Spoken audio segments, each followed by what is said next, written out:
20:10, buonasera, ben ritrovati ancora in diretta su Antena 3. Abbiamo scelto questa sera un titolo che racchiude un po' i temi di cui vorremmo discutere insieme agli ospiti. La tempesta perfetta da una parte, che riguarda paradossalmente la siccità che mette in difficoltà, insieme al grande caldo di questi giorni, molte colture nelle nostre province. L'altra tempesta perfetta è quella degli istituti bancari, che ovviamente si lega anche alle imprese legate al mondo dell'agricoltura per il fronte economico, ma perché oggi forse dopo le nubi un po' di chiaro si vede all'orizzonte. Saluto e ringrazio gli ospiti, che sono Paolo Quaggio, presidente della CIA di Venezia, buonasera, ben trovato, e il professor Francesco Pontelli, economista. Buonasera. Comincerei con un commento suo, però le faccio vedere quello che è la cronaca del nostro telegiornale di oggi, perché a Treviso ovviamente abbiamo raccolto subito le prime informazioni, avendo un sospetto, adesso ci chiarirà lei che cosa, quale potrebbe essere questo scenario, anche perché abbiamo visto anche i primi commenti arrivati poi nel pomeriggio, fino a pochi minuti fa, e ha sentito in diretta subito il sindaco di Montebelluna. Prima la cronaca, poi commentiamo insieme. Il lancio d'agenzia è delle 15:55, squarcia il fronte delle tenebre che da anni ormai incombe sull'intera economia del nord-est. È il CDA straordinario di Intesa San Paolo a stabilire all'unanimità che ad acquisire Veneto Banca e Popolare di Vicenza la loro disponibilità c'è. Pronti a rilevare certe attività e passività facenti capo ai due istituti, come recita la nota, esclusi dunque dal perimetro delle eventuali acquisizioni crediti deteriorati, i 10 miliardi di sofferenze, quelli in bonus ad alto rischio, le obbligazioni subordinate, nonché partecipazioni e rapporti giuridici considerati non funzionali. E non è una mossa da poco, perché se Intesa comprerà lo farà da una procedura di liquidazione. Dunque non le banche in quanto tali, ma alcuni asset di Montebelluna e Vicenza.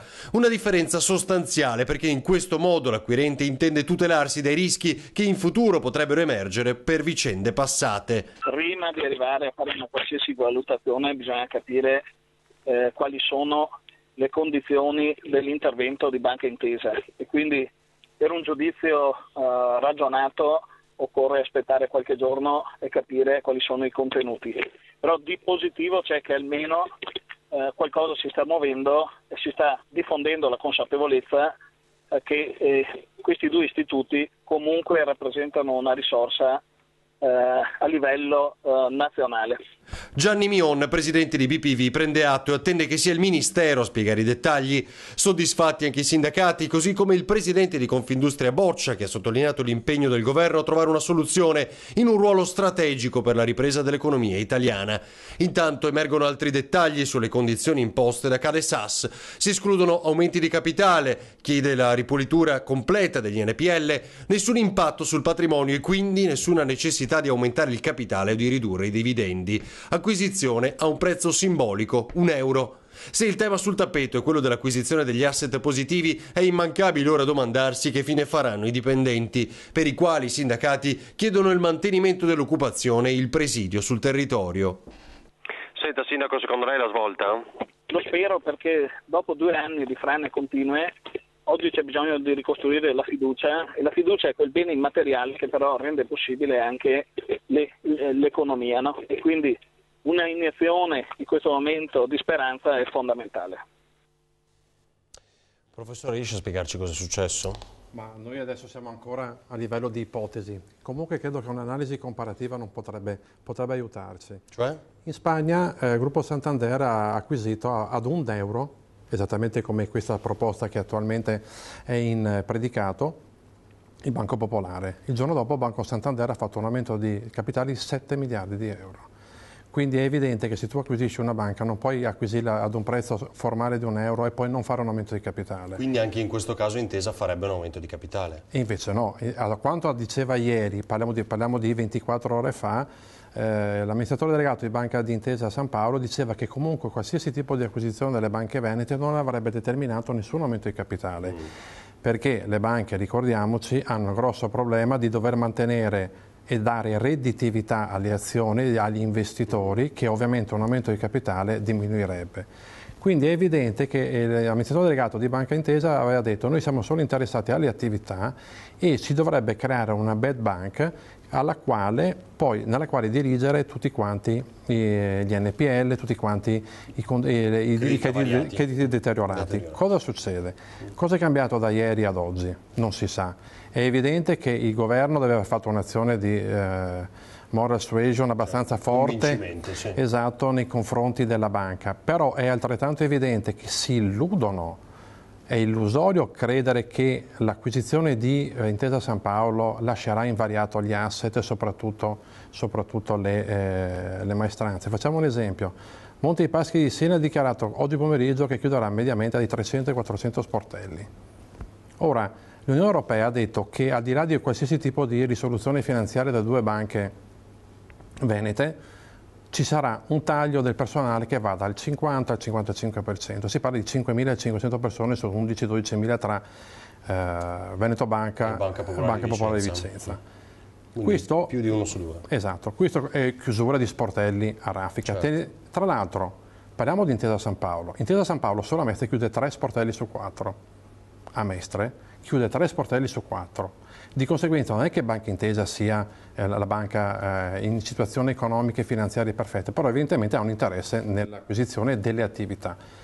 Teniamo presente, tra l'altro, che ho letto un simpatico intervento, simpatico tra virgolette, di Federico Fubini un paio di giorni fa sul Corriere della Sera, il quale, dato per certo che comunque ci sarà riduzione del 50% del personale, se non sarà il 50 sarà il 45, comunque sia è evidente che sarà una macelleria sociale per mantenere in piedi queste due strutture, e lui ha fatto questi conti dicendo che al contribuente italiano ogni posto di lavoro delle due banche costerà 77 anni di reddito medio annuale. 77 anni di reddito medio annuale vuol dire che il costo di ogni dipendente salvato, che di quei 11.000, 4.500, 5.000 che resteranno, a noi contribuenti sarà costato 77 anni di reddito medio, perché i soldi che ci ha messo lo Stato, che ci ha messo attraverso Atlante, che ci ha messo e che ci metterà anche adesso, perché è evidente che il bad bank... Cosa vuol dire bad bank? Cioè, allora, acquisisce parte tossica. Sì, esatto, bisogna vedere che fa da garanzia. Io ho paura, spero di no, io ho paura che la garanzia la metterà tanto per cambiare la Cassa Depositi e Prestiti, oppure assieme al fondo interbancario e magari qualche fondo speculativo. Ma infatti qui gli analisti, i primi commenti degli analisti giudicano favorevole per Intesa San Paolo l'offerta sulle Good Bank di Popolare Vicenza Veneto Banca, ma sottolineano come la situazione resti ancora incerta e sull'intero impianto dell'operazione penda il rischio di uno stop dell'Unione Europea o del governo italiano, che dovrebbe farsi carico del costo di miliardo della bad bank. La situazione resta ancora poco chiara, dicono questi investitori, e sarà probabilmente confermata nei prossimi giorni, con la principale ambiguità che riguarda chi si farà carico del conto della bad bank, se lo Stato, cioè i contribuenti, o il fondo di risoluzione, o quello di garanzia dei depositi, cioè le banche. Teniamo presente una cosa, tra l'altro, che troppo spesso si tende a sottovalutare.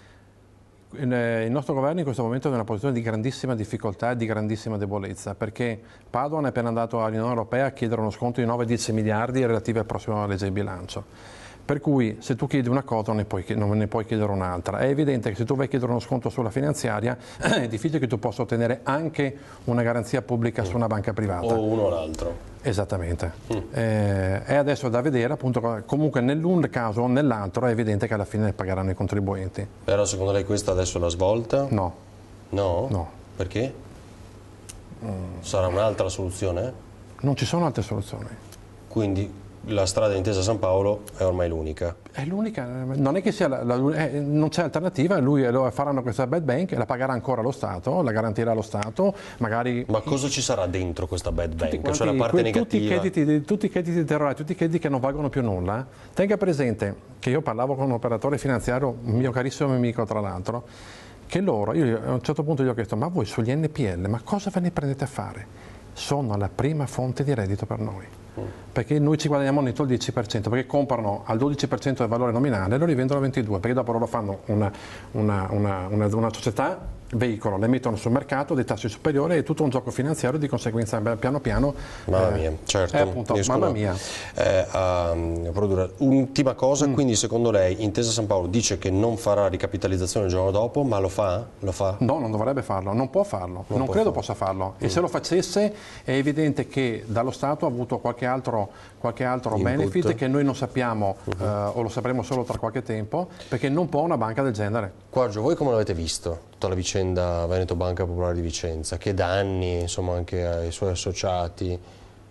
Diciamo che al di là proprio dell'associato agricolo in particolare, a livello proprio di, diciamo, investitore o risparmiatore, ecco, normale, pubblico, è stata una mazzata, nel senso che... Alcune aziende hanno chiuso anche, No, in verità no.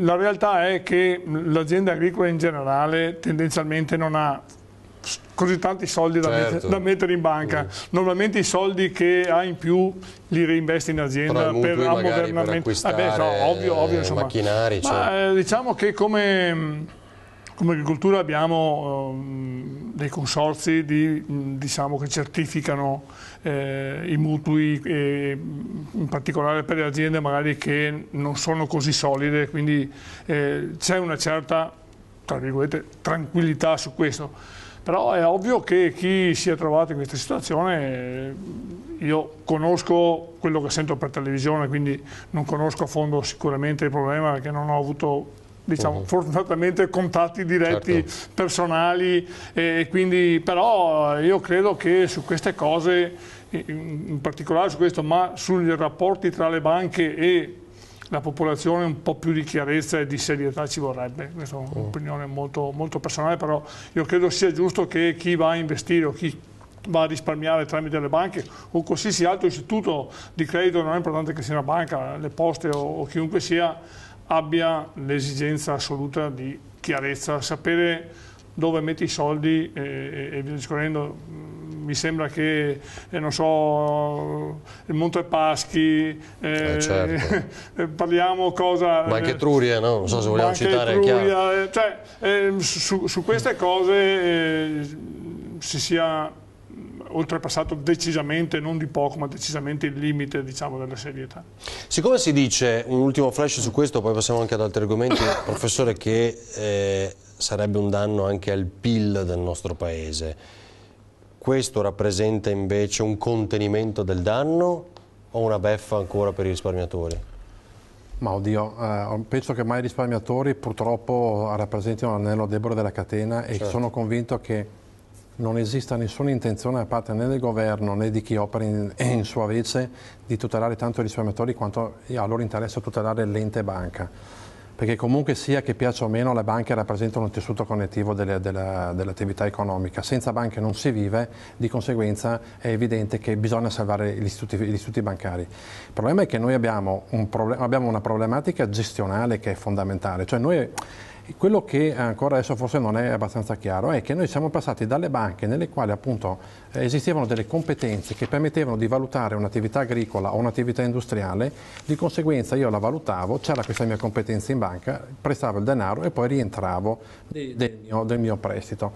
Dal 92, da quando sono entrati in economia gli algoritmi, successivamente poi con la divisione tra banche d'affari e banche commerciali, è evidente che tutti i derivati e il gioco finanziario speculativo è molto più semplice, che richiede meno competenza. Ci sono banche d'affari statunitensi che stanno licenziando gli impiegati perché hanno degli algoritmi che fanno esattamente la loro funzione ad un costo ovviamente infinitesimale. Il problema è tutto quanto qua, il denaro va dove non ha, è come l'acqua, va dove non trova barriere. Purtroppo le banche si sono messe in competizione con i fondi privati, perché questo è il discorso, perché l'istituto bancario ha una funzione fondamentale nell'economia, è appunto il tessuto connettivo, e poi esistono i fondi privati che invece investono. Cosa è successo? Le banche hanno visto questi fondi privati guadagnare cifre iperboliche, avere plusvalenze finanziarie incredibili che loro non riuscivano a fare, e allora si sono messi a fare lo stesso discorso che facevano i fondi privati. Purtroppo a un certo punto siamo arrivati col 2008 ad una crisi, per di più adesso nelle aziende hanno eliminato tutte quelle competenze che esistevano nelle banche e hanno Guardi, le faccio un esempio semplicissimo. Cioè, una di queste banche che è coinvolta in questa operazione sta trasformando tutti i propri funzionari in funzionari commerciali e li dà target di vendita come se fossero normali venditori di prodotti commerciali, perché le banche non riescono più ad avere nessun tipo di margine dalla gestione del danno, di conseguenza devono vendere prodotti finanziari. Questa è la realtà e questo vale anche per Intesa San Paolo. Non pensiamo che Intesa San Paolo... anche gli altri istituti bancari d'Italia. Tutti stanno trasformando. L'esempio è semplicissimo, se voi andate nelle vecchie banche di una volta, partiamo purtroppo da Banca d'Agricoltura e Piazza Fontana in poi, era una fila di sportelli. Adesso ci sono 2 sportelli e una fila di ufficetti dove ti vendono prodotti finanziari, perché le banche non riescono più a trovare marginalità dalla gestione del denaro, perché con la BCE il denaro costa zero. Come si interfaccia con le banche? La vede così? Anche lei? No, io ancora fiducia nella banca? Ma la banca, come diceva il professore prima, è un bene necessario, cioè, è indubbio che non si può eliminare la banca dal tessuto economico di un paese e quindi sicuramente la banca è per certi versi indispensabile. Secondo me devono cambiare i rapporti tra la banca come istituzione e quelle che sono le aziende agricole e non, o quello che è il risparmiatore. Secondo me è mancato questo negli ultimi anni.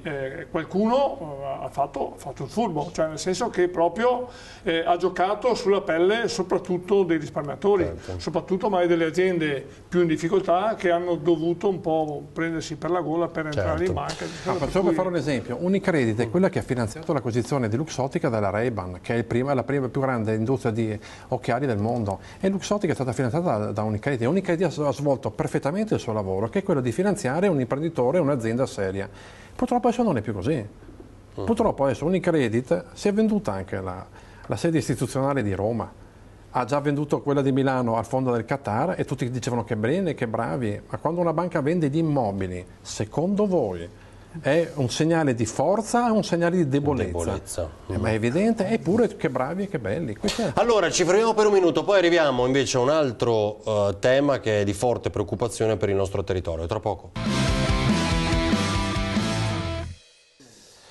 20:10, torniamo in diretta. La tempesta perfetta è quella che riguarda anche la fortissima ondata di calore di questi giorni. Inizia l'estate, ma c'è la siccità nella nostra regione, tant'è che oggi il governatore Luca Zaia ha firmato una nuova ordinanza. Intanto vediamo una cartina che noi già abbiamo nel preview, che è impressionante per quanto concerne le previsioni delle prossime ore.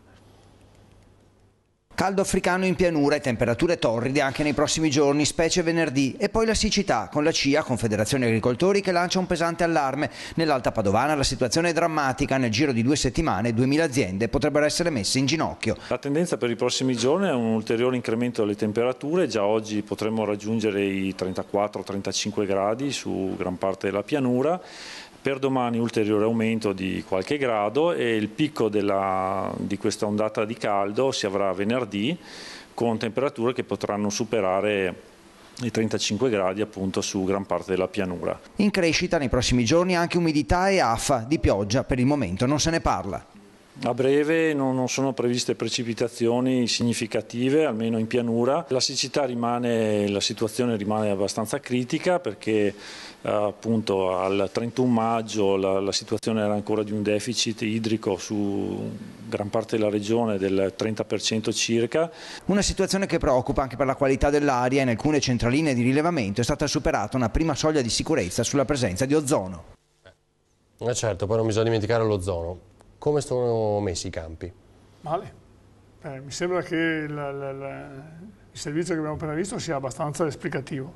La realtà è che noi viviamo il momento attuale come siccitoso, la realtà è che abbiamo praticamente 7 mesi, 8 mesi quasi di siccità, perlomeno in particolare per quello che riguarda sicuramente la pianura, perché montagna bene o male sì, qualcosa è piovuto in più. Non dimentichiamo che è mancata tutta la neve dell'inverno in montagna perché è nevicato pochissimo e quindi la neve che viene d'inverno è quella che alimenta costantemente i fiumi d'estate, per cui alla siccità si fa fronte appunto con l'acqua che arriva dai monti. Questa è mancata, ma ne è mancata molta. Sì, ne abbiamo raccontato anche mesi fa, poi è arrivata la pioggia finalmente, ma adesso i bacini idrici come... un mese fa diciamo che con la pioggia di quella che ha fatto Di Maggio era tornato un po' di ottimismo. La realtà è che è durato il tempo di una pioggia o di un periodo piovoso. Adesso si è tornati a prima della pioggia di maggio. Quali colture stanno rischiando? Beh, praticamente tutte. Perché oramai non c'è più una cultura, in queste zone non ci sono culture che non hanno paura della siccità, perché dai vigneti, ai frutteti, al mais, alla soia o che ne so, al barbietolo ancora di più, l'unico che non teme è il frumento, che ormai è prossimo e pronto, diciamo, alla raccolta, per cui quello esula dal pericolo. Il rimanente, qualsiasi cosa, è sicuramente pericolo di mancanza d'acqua. Bisognerà pensare non a oggi ma pensare al futuro, per queste cose. Chiederete qualche intervento? Cosa chiederete? Ma noi è da parecchio tempo che chiediamo che ci siano degli interventi, degli invasi per la raccolta dell'acqua che abbiano una doppia funzione. Raccolta quando piove molto, visto che poi capita molto spesso ormai che d'inverno o in autunno o in primavera vaste zone vengono inondate dall'acqua perché non c'è la possibilità di raccogliere, e invasi che nello stesso tempo, fatta la raccolta, tengano l'acqua per periodi come questi. Siccità. Visto che è in atto... che salvino il territorio, diciamo, nei momenti di grande pioggia, no? I soliti le vasche di aminazione, come vengono definite. No? Le vasche di aminazione sono vasche che servono soprattutto a depurare, però sicuramente fanno anche da contenitore. Noi parliamo proprio di bacini che facciano proprio la raccolta dell'acqua, per cui nel momento in cui c'è troppa acqua si riempie il bacino, quindi si tengono i livelli dei canali e dei fiumi più bassi, quindi meno pericolo, nessuna problematica, diciamo, di inondazione, e l'acqua invece poi di mandarla a mare tranquillamente la teniamo per momenti come questi, visti i cambiamenti climatici che ormai sono comunque in atto. E comunque il momento siccitoso è un momento molto, molto grosso, diciamo, molto intenso, e quando arriverà, perché prima o dopo arriverà il momento piovoso, sarà altrettanto grosso, e quindi certo, perché si passa da un eccesso all'altro, porterà sicuramente dei danni. Allora, il Veneto, lo dicevamo oggi nei telegiornali, il Veneto continua a soffrire per la siccità, il territorio presenta una condizione di deficit idrico generalizzato rispetto ai valori medi stagionali. Luca Zaia ha firmato una nuova ordinanza dopo quella del 18 aprile e del 16 maggio che conferma lo stato di crisi per attuare le misure necessarie a contrastarla. La nuova ordinanza sarà valida fino al 15 luglio con riserva di modifica chiaramente delle condizioni meteo, riguarda in particolare l'Adige, dove i consorzi irrigui dovranno ridurre il prelievo netto di portate derivate o sudderivate dai fiumi. Stabilisce inoltre che le utenze irrigue del bacino del fiume Piave e quelle degli altri, escluso il Po, dovranno ridurre il prelievo di concessione del 12% rispetto a quello assentito dal decreto di concessione. Cosa vuol dire questo? Vuol dire che l'afflusso, diciamo, il prelievo nei fiumi, per quello che riguarda... Cioè prelevare l'acqua dai fiumi irrigare. Per l'irrigazione, invece di avere, che ne so, 100, ha il 10, il 12, il 15% in meno. Quanto vuol dire questo per voi? Dipende da quando dura la siccità, nel senso che se la siccità è un momento e tra, che ne so, 15 giorni, 20 giorni, il tempo cambia e tutto si ristabilisce, i danni che sono fatti ci sono. Però diciamo non c'è. Però se purtroppo, diciamo, come succede spesso, la siccità permane non solo per luglio, ma magari si va anche ad agosto e quant'altro, il 12, il 15 o il 20% in meno di possibilità di irrigazione è una grossa cifra, periodo, perché non si parla di un paese, ma si parla del Veneto, diciamo, della pianura veneta. Come si fa a contare questo 12%? Curiosità, cioè sta in modo... I consorzi di bonifica hanno in mano, diciamo, questo potere, diciamo, potere non nel senso cattivo, ma proprio pratico della distribuzione dell'acqua. Addirittura in alcune zone la distribuzione va proprio a giorni o a orari, per cui una tal zona mandiamo l'acqua qua perché ce l'avete, che ne so, una giornata, dopodiché si chiude perché dobbiamo andare, quindi... Chiaro, gestiscono il traffico, sì, esatto, no? esatto, perché è evidente che manca qualsiasi tipo di programmazione. No, sicuramente. Ci si mettono anche le condizioni meteo, no? Danneggiare le imprese. imprese. Voglio dire, quello che emerge abbastanza evidente è che manca sostanzialmente qualsiasi tipo di programmazione.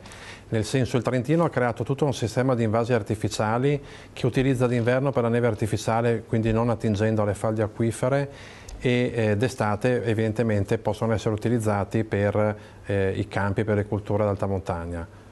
Da noi di bacini artificiali, e noi eravamo una regione idroelettrica importantissima, perché se lei prende la strada verso la Gordino e va verso Cencenighe, lei sulla sinistra ha una centrale idroelettrica e noi abbiamo dismesso quel tipo di centrali, perché noi viviamo di emergenza in emergenza. Abbiamo fatto l'editto adesso contro la siccità, ma qualcuno in questi mesi ha pensato di programmare degli invasi quando piove? Supponiamo che adesso piove per una settimana o faccia 3 giorni di tempesta tropicale, c'è qualcuno che raccoglie l'acqua? No, l'acqua corre, ed è per questo che quello che è grave di questa storia qua, perché non è una siccità degli ultimi 2 mesi. Al netto delle nevicate che hanno fatto a fine aprile e primi di maggio in montagna, nel Bellunese erano venuti giù 80-90 cm di neve a fronte dei 5-6 metri normali. Ora è evidente che se anche ha fatto 1 metro fuori stagione tra aprile e maggio, era evidente che la situazione era comunque grave e tu avresti dovuto cominciare ad attuare tutta una serie di interventi anche straordinari per creare degli invasi. Non so neanch'io dove, però dovevi trovarli, per poi raccogliere quell'acqua piovana che venisse donata dal cielo e poi utilizzarla in periodi come questi. E invece cosa facciamo? Aspettiamo, preghiamo sempre che piove e alla fine ci ritroviamo con la necessità di diminuire il prelievo dell'acqua per le attività agricole, e questo sicuramente non è un bene. Senta Presidente, al di là della richiesta quindi di questi invasi che dicevamo prima, c'è l'intervento, a fronte di questo intervento di riduzione del prelievo che dicevamo, dall'altra parte, ma cosa si può fare nel pratico? Cioè, se nel pratico questa situazione si parlava di programmazione, non è una cosa che si improvvisa, non si può pensare adesso che siamo ormai adesso non possiamo creare un invaso, in piena siccità, dire beh adesso facciamo una buca e si riempie d'acqua così ce l'abbiamo. Questo bisogna crearlo prima, cioè bisogna avere la voglia da questo punto di vista di dire mediamente qual è il consumo di acqua, qual è la piovosità in questo paese. Nel 74 c'è stata una commissione che a fronte della grande alluvione del 66 ha detto che in Veneto si dovevano fare 8 invasi, è stato fatto uno solo. E gli altri 7? Uno è diventato una zona industriale. Quale? A sud di Pioveno Racchette, a Seghe di Vero, a Vicenza. Cioè, gli altri 6 che fine hanno fatto? Ma si parla del 74, siamo nel 2017. No, perché uno famoso era Bovolenta, dove poi si è fermata tutta l'acqua. No, ma adesso si è fatto un lavoro di raccolta d'acqua appena fuori Vicenza, a fronte dell'alluvione di un paio d'anni fa, Trissino, se non ricordo male, o Trissino. Però sono tutti lavori tampone, non c'è un progetto organico in Veneto che decide cosa si può fare. Sono anni che parliamo e che esponiamo alla Regione la necessità di terminare l'idrovia Padova-Venezia. Certo. Ho fatto la laurea sulla laurea, mi sono laureato sulla Padova-Venezia. Tanto per fare l'esempio, diciamo, di questi ultimi periodi. Si sta ancora non la facciamo. Cioè, c'è ancora chi dice, ma sa, poi in laguna si portano un sacco di detriti. Ma lo scolmare in laguna dell'idrovia verrà 3 volte all'anno, 5 volte all'anno, non è che sia sempre là. Cioè, l'importanza, secondo me, per esempio, di un bacino del genere è proprio un discorso di invaso. Cioè, un invaso come quello che è lungo 30 km più o meno. L'idrovia, lei dice? L'idrovia, ma è un esempio per tutta la parte sud dell'idrovia, quindi la parte bassa di Padova e della zona di Venezia. Sarebbe il Toccasana. Sarebbe il Toccasana. Cosa dice questa tesi? C'è una sua studentessa? No, io nell'89 mi sono laureato. Lei si è laureato. Io mi sono laureato. A tesi di laurea ho portato proprio l'intermodalità, tra le quali si parlava anche dell'idrovia, che era ferma nell'89, mi sembra già da 15 anni, siamo arrivati nel 2017 che è sempre ferma là. Cioè il paradosso è questo: se manca la programmazione, soprattutto se manca la volontà di dire dove vogliamo andare, che obiettivi facciamo navigabile, sì o no? Esatto. Poi su questo dibattito ci fermiamo. Sì, il problema è che comunque sia su queste idrovie ci sono degli enti di consorzi, dei consigli di amministrazione che sono pagati per non far nulla. perché alla fine questa è la sostanza, perché io non discuto, la si lascia là, la si lascia morire, pazienza.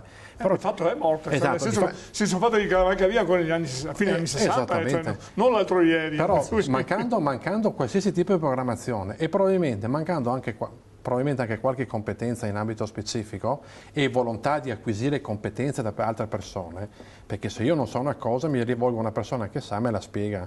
Poi invece noi abbiamo tutta una serie di problematiche dove chi è e sa tutto, per cui non accetta nessun tipo di, per esempio se io dovessi fare un invaso, io che non so niente di agricoltura, andrei da lui. Certo. Devo chiudere, allora grazie a Paolo Quaggio per questa chiacchierata, così come al professor Francesco Pontelli, a voi per averci seguito. L'informazione di Antena 3 non finisce, perché adesso c'è il telegiornale del Veneto, la prima serata, e poi domani mattina a partire dalle 7 la rassegna stampa con le telefonate da casa, gli ospiti insieme a Fabio Fioravanzi. Grazie, buona serata. Buonasera. Buonasera.